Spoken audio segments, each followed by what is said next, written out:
Salam saudara, jumpa lagi dengan saya. Kali ini kita akan membahas tentang materi pemuridan, yaitu mengenai ciptaan yang baru.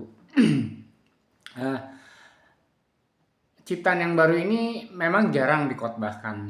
Ya, seperti yang saya sampaikan sebelumnya, bahwa materi-materi yang saya sampaikan adalah materi-materi yang jarang dikhotbahkan. Padahal ini adalah hal yang penting.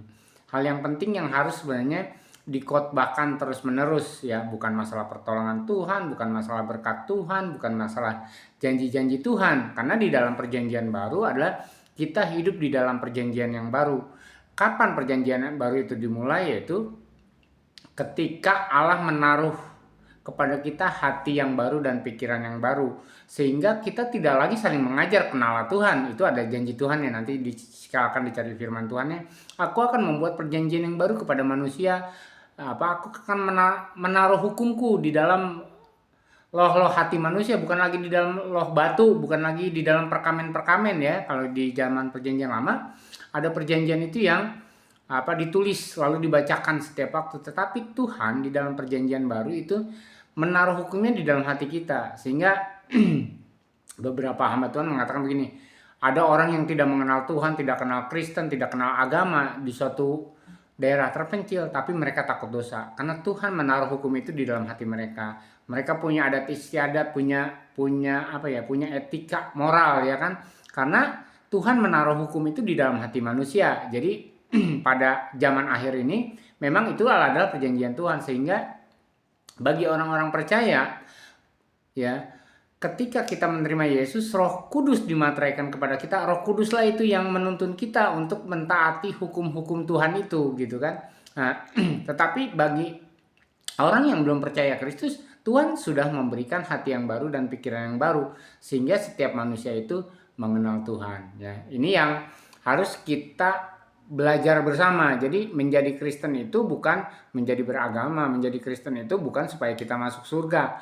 Masuk surga itu adalah karena konsekuensi kita yang berubah, karena kita menjadi ciptaan yang baru. Nah, kenapa kita disebut ciptaan baru? Jadi gini, kalau anggaplah Allah itu membuat manusia sebagai prototipe pertamanya Adam, lalu duplikasi menjadi Hawa, ya kan. Jadi ada dua manusia, ciptaannya adalah Adam, lalu diduplikasi menjadi Hawa, lalu Adam dan Hawa beranak pinak menjadi kita sekarang ini. Nah, prototipe pertama yaitu Adam, ya, dan Hawa ini akhirnya jatuh dalam dosa.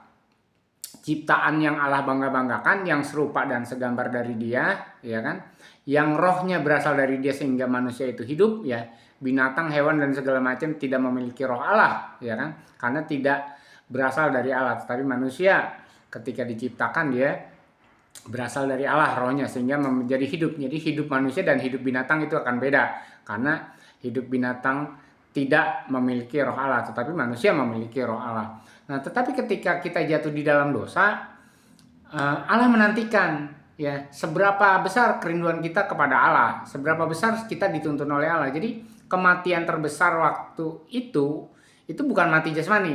Jadi ketika manusia dipisahkan dari Allah, itulah yang namanya kematian. Nah, menurut Allah seperti itu. Jadi ketika manusia terpisah dari Allah, terjadi kematian karena rohnya terpisah dari Allah. Manusia tidak lagi berkomunikasi, ya kan. Sama seperti ikan yang berasal dari air dipisahkan dari air, maka dia akan mati. Tumbuhan yang berasal dari tanah, lalu tumbuhan itu dicabut dari tanah, akan mati. Nah, demikian juga manusia. Roh manusia berasal dari Allah. Nah, ketika rohnya terpisah, ya kan, antara roh manusia dan roh Allah, maka manusia mengalami kematian. Itu kematian secara rohani. Nah, dengan kedatangan Yesus dan penyertaan Roh Kudus yang akhirnya kita terima, Allah ingin menghidupkan kembali rohnya itu, ya kan. Ya, begini. Mungkin saudara pernah lihat HP yang rusak. Nah, kita bilang mati. Tapi HP-nya ada, ya. HP-nya ada, tapi mati, nggak bisa menyala. Mobil yang rusak, ya, tidak menyala. Tetapi ketika diaktifkan, diservis dan segala macam, akhirnya menyala. Nah, yang dimaksud dengan mati adalah kira-kira hampir sama dengan begitu, yaitu ketika HP itu ada, tetapi dia tidak berfungsi, artinya mati. Nah, demikian juga roh manusia. Ketika manusia ada, tapi rohnya tidak berfungsi, dia mati. Rohnya tidak bisa terhubung dengan Allah, gitu kan. Nah, lalu melalui Yesus Kristus lah prototip ciptaan prototip kedua manusia ini yang dibuat oleh Allah gitu kan. Adam yang berasal dari Allah diciptakan, lalu Yesus yang berasal dari firman, yaitu supaya manusia kembali ya seperti yang Allah harapkan semula gitu kan, supaya hidup seperti apa yang Allah ingini. Nah, itulah akhirnya dibuat ciptaan yang lama ini dianggap sudah berlalu, sekarang kita adalah ciptaan baru. Jadi firman Tuhannya katakan bahwa kamu adalah ciptaan yang baru, yang lama sudah berlalu, yang sekarang adalah ciptaan baru. Dan di dalam ciptaan yang baru, yaitu kita yang di dalam Kristus itu, Allah memberikan kepada kita hati yang baru, pikiran yang baru gitu kan. Kenapa diberikan itu? Supaya firman yang diberikan Allah kepada kita itu dapat ditampung dengan baik. Jadi perumpamaan tentang kirbat anggur ya, Allah ingin mencurahkan firman-Nya, Allah ingin mencurahkan rohnya. Tetapi Tuhan katakan, kalau kirbatnya yang lama, kirbat itu akan rusak oleh anggur yang baru. Karena itu haruslah hati yang baru, haruslah pikiran yang baru supaya kita dapat menerima apa yang difirmankan Tuhan dan melakukannya. Nah, ini yang secara jiwa ya, secara jiwa kita itu seperti itu. Roh kita dihidupkan kembali, diaktifkan kembali, yaitu melalui materai Roh Kudus, sehingga Roh Allah tidak bisa turun naik ya seperti zaman dulu gitu kan. Kalau Allah berkenan kepada seorang, ya Roh Allah hinggap namanya di dalam dia. Tetapi sekarang ketika kita menerima Yesus, Roh Allah bukannya hinggap gitu loh. Kalau hinggap dia bisa pergi, sama seperti Roh Allah meninggalkan Simpson misalnya, Roh Allah meninggalkan Saul misalnya. Tapi dan Daud sendiri berkata, janganlah membiarkan rohmu diambil daripadaku. Nah, itu contoh adalah bahwa zaman perjanjian lama, karena manusia dalam dosa, Roh Allah itu hanya hinggap ke dalam manusia. Tetapi di dalam perjanjian baru, ketika Yesus mati bagi kita dikasih, maka dibuka lagi hubungan itu, diaktifkan lagi roh kita, yaitu dengan memateraikan Roh Kudus kepada kita, sehingga hubungan kita hidup kembali. Jadi Yesus mengatakan ketika kita punya hidup, hidup itu berkelimpahan. Artinya apa? Hidup roh kita. Ya kan? Roh kita memiliki hidup yang lebih hidup. Jadi kalau ada HP yang tadi saya ceritakan, dia ada bentuknya, ada wujudnya, tapi dia tidak berfungsi, itu mati. Nah, ketika kita hidup sekarang ya, drone roh kita hidup, diaktifkan kembali, maka kita memiliki hidup yang lebih hidup. Hidup yang berarti, hidup yang berkelimpahan. Jadi bukan hidup yang kaya raya. Ya, ini yang sering disalahartikan, hidupnya berkelimpahan di dalam Tuhan. Ya, hidup kita itu adalah roh kita yang berkelimpahan, sehingga kita bisa menjadi berkat melalui hidup yang baru ini. Dan bagaimana prosesnya kita bisa mengalami penciptaan yang baru? Itu hak prerogatif Tuhan. Karena firman itu berasal dari Tuhan, Roh Kudus itu berasal dari Tuhan, hati dan pikiran pun berasal dari Tuhan. Nah, kita akan bahas ini. Ketika roh kita sudah diperbaharui, maka on proses ya, on progress dan on proses adalah jiwa kita. Nah, yang terakhir itu nanti tubuh kita. Jadi kita tidak akan memakai tubuh yang lama ini ya. Makanya firman Tuhan katakan di Wahyu, nanti kita akan memakai tubuh kemuliaan gitu loh. Jadi memang semuanya diperbarui, tubuh kita, jiwa kita, roh kita. Nah, yang menjadi masalah dan belum pasti yang tergantung kita, karena kita punya kehendak bebas, adalah jiwa kita. Kita mau nggak diperbarui? Jadi roh kita sudah pasti diperbarui. Nah, tubuh kita nanti akan diperbarui. Jadi kalau saudara yang cacat fisik, yang matanya sebelah, yang sejak lahir atau kecelakaan, sebenarnya jangan takut, nanti kita akan memakai tubuh yang baru, yaitu tubuh kemuliaan. Jadi apakah kita mau sembuh atau tidak, ya kan, didoakan sembuh atau tidak, Tuhan mengizinkan kita sembuh atau tidak dari sakit penyakit, yang jelas kita akan menua dan mati gitu, karena tubuh kita memang fana gitu kan. Tetapi Tuhan menggantikan dengan tubuh yang baru nanti. Nah, yang menjadi masalah adalah pembaharuan di dalam akal budi kita. Makanya firman Tuhan katakanlah, perbaruilah akal budimu, berubahlah oleh pembaruan akal budi. Nah, disitulah yang harus kita respon. Jadi sebenarnya semuanya hak prerogatif Tuhan. Hati yang baru Tuhan berikan, pikiran yang baru Tuhan berikan, akal budi yang baru yang Tuhan berikan, roh yang baru, ya kan. Terus apa lagi? Yang tadi anggur yang baru ya, masalah tentang firman Tuhan, masalah tentang roh yang baru kepada kita, pengurapan yang baru. Tuhan, itu hak Tuhan sudah dipulihkan. Nah, tinggal kita meresponnya. Nah, bagaimana kita menjadi baru, ya kan? Jadi saya sudah menganalogikan seperti yang Tuhan juga ya, firman Tuhan katakan bahwa satu biji gandum, kalau dia ingin menjadi baru dan bermanfaat dan berubah adalah dia harus mati, dikubur di dalam tanah, lalu setelah kubur tumbuh. Maka biji gandum itu atau biji jagung itu atau biji apalah, maka akan hilang dengan sendirinya. Nah, dia akan menjadi ciptaan yang baru, menjadi sebuah pohon. DNA-nya sama, ya, tetapi bentuknya berubah, ya, fungsinya berubah, dan dia bahkan berbuah, ya, dia bahkan menghasilkan hal-hal yang baru, dan dia bisa bermanfaat. Tapi kalau biji saja tidak mati, maka dia tidak akan jadi apa-apa. Nah, itu yang analogi yang Tuhan sampaikan di dalam firman Tuhan, yaitu ketika kita untuk tumbuh itu harus mati, harus menghasilkan sesuatu yang baru, seperti makhluk hidup yang baru. Sebenarnya bukan yang baru, tetapi kita akan tampak baru. Nah, yang kedua ya mungkin contoh metamorfosis katak, contoh metamorfosis kupu-kupu, di mana ada proses dari ulat yang karakternya akan berbeda dengan kupu-kupu. Nah, itu luar biasa, mengalami kelahiran yang baru, ya kan, hidup ciptaan yang baru. Nah, ketika kita memahami itu, kita akan belajar untuk menjadi seperti Kristus, pikiran yang berasal daripada Kristus, perasaan yang berasal dari Kristus. Dari mana kita akan diperbaharui? Yaitu dari firman Tuhan. Kita harus baca firman Tuhan, gitu kan. Mungkin di episode yang lalu saya mengatakan, saya tidak merekomendasikan untuk baca Alkitab 4 pasal, 5 pasal, 6 pasal, 10 pasal sehari. Itu artinya bukan saya nggak suka untuk melakukan itu, gitu kan, atau melarang itu. Tidak, tetapi itu cara yang salah. Karena untuk merenungkan firman Tuhan, untuk kita berubah di dalam firman Tuhan itu adalah harus kita resapi, harus kita hidupi, ya kan. Jadi kalau kita belajar tentang kasih, ya kita belajar tentang kasih terus, gitu kan, di mamah biak, di ruminens, ya, kalau di dalam bahasa aslinya tuh ruminens itu artinya direnungkan. Nah, kalau hewan ruminensia itu ya seperti kambing, sapi adalah dia makan pagi-pagi, makan rumput, nanti siang dia keluarkan lagi ke mulutnya, dia kunyah lagi, terus dia telan lagi, nanti sore dia kunyah lagi, dia keluarkan lagi di dalam perutnya, ke dalam mulutnya, lalu dari mulutnya dikunyah lagi dan ditelan lagi. Nah, itu yang namanya direnungkan. Jadi bukan setiap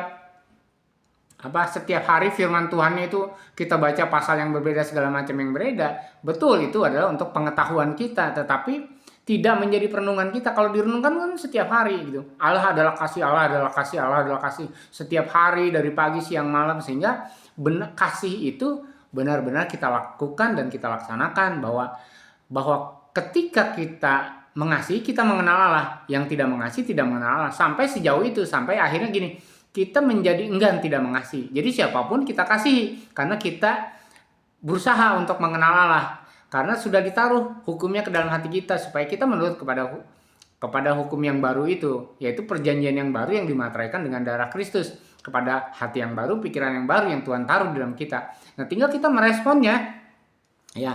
Makanya untuk menjadi seperti Kristus, untuk menjadi ciptaan baru adalah proses. Tetapi roh kita sudah diperbaharui, nanti tubuh kita diperbaharui. Nah, tinggal yang on progress itu tadi saya ceritakan adalah akal budi pikiran kita. Bagaimana kita benar-benar nggak menerima sesuatu yang baru. Jadi yang baru itu bukan. Jadi ada pertanyaan begini, ya. Allah menciptakan Adam dan Hawa dan memberontak gagal. Kenapa Allah nggak buat mati aja? Kan ya ada pertanyaan gitu kan. Ada pertanyaan ya orang awam lah. Tetapi pertanyaan ini dalam. Kenapa Allah nggak buang aja sudah Adam, bikin mati, tidak beranak cucu, lalu Allah bikin Adam yang baru. Jadi Adam kedua lah misalnya waktu itu, ya. Tetapi ternyata Allah tidak melakukan itu, karena Allah tetap menantikan manusia mau berubah nggak? Manusia bisa bertobat nggak? Manusia bisa menurut kehendak Tuhan nggak? Walaupun sudah jatuh di dalam dosa. Nah, ternyata dalam perjalanan waktu yang ribuan tahun, Allah sudah tetapkan prototip kedua, yaitu Yesus, supaya kita menjadi serupa dengan Dia. Kalau dulu kan manusia harus serupa dengan Adam sebenarnya, karena Adam itu serupa dan segambar dengan Allah. Tetapi ternyata tidak bisa terus kan. Bahkan hamba-hamba Tuhan waktu itu pun melakukan kejahatan-kejahatan. Simson melakukan kejahatan, Saul yang diurapi melakukan kejahatan. Ya, banyak seperti Salomo yang sudah diurapi Tuhan pun melakukan kejahatan, ya kan. Nah, itu hal-hal yang sebenarnya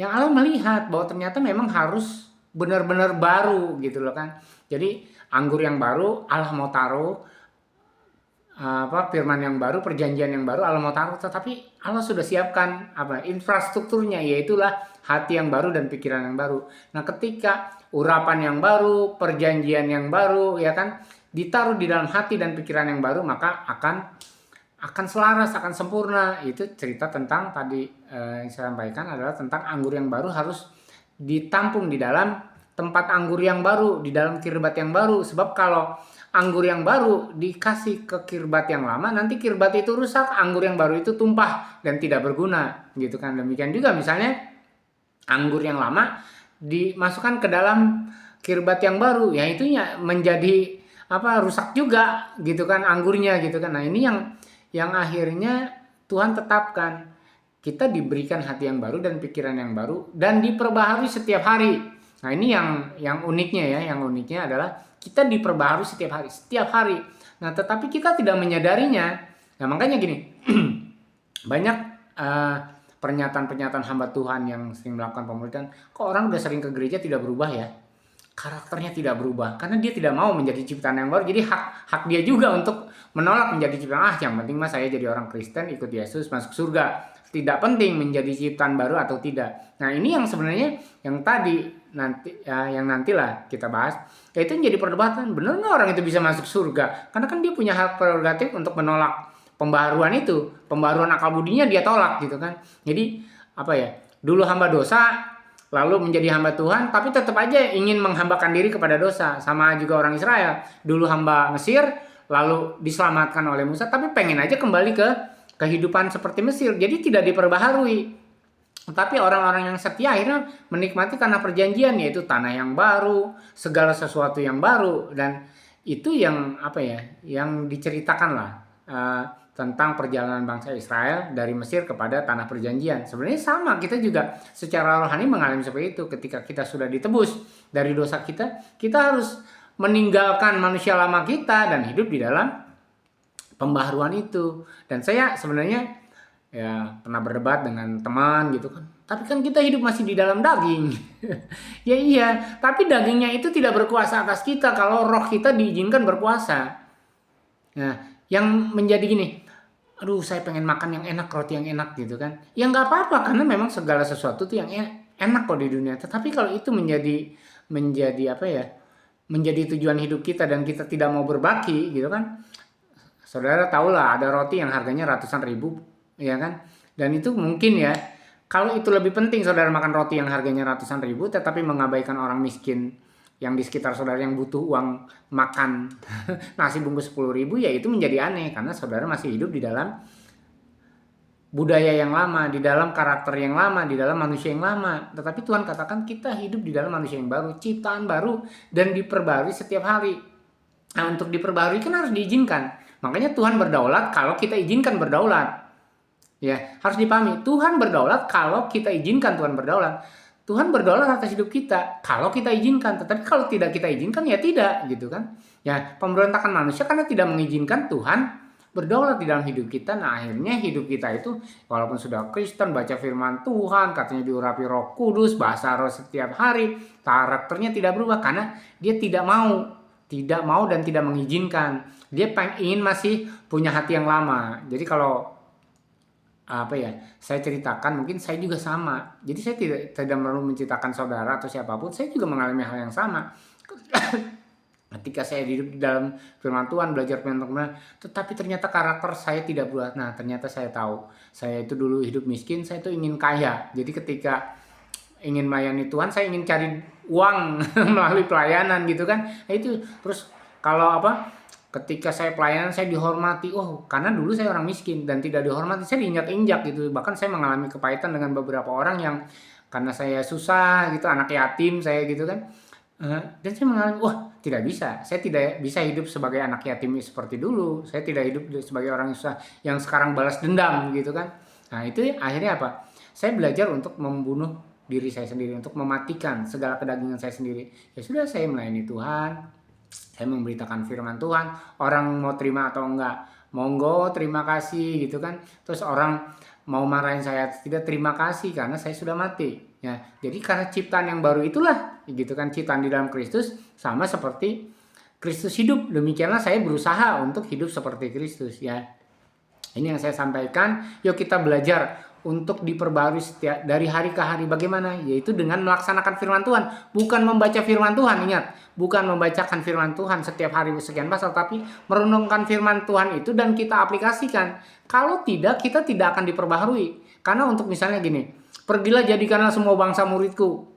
Semua gereja, semua hamba Tuhan pasti ngomong begitu. Dan semua jemaat pasti ditantang begitu. Tetapi ada yang mau pergi.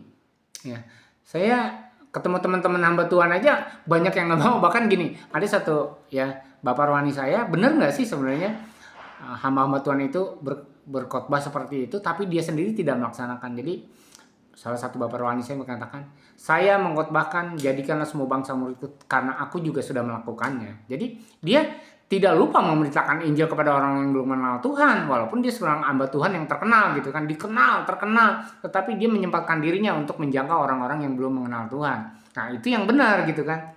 Karena tidak bisa mengajarkan tetapi tidak melakukan. Jadi ini yang harus kita pahami bersama. Yuk kita belajar mulai hari ini. Yuk kita belajar merenungkan firman Tuhan dan melakukannya. Nggak apa-apa, nggak perlu banyak-banyak. Ya kan, yang namanya melaksanakan firman Tuhan itu nggak perlu berpasal-pasal ya. Satu ayat, setengah ayat pun, satu kata pun dari firman Tuhan kasih misalnya.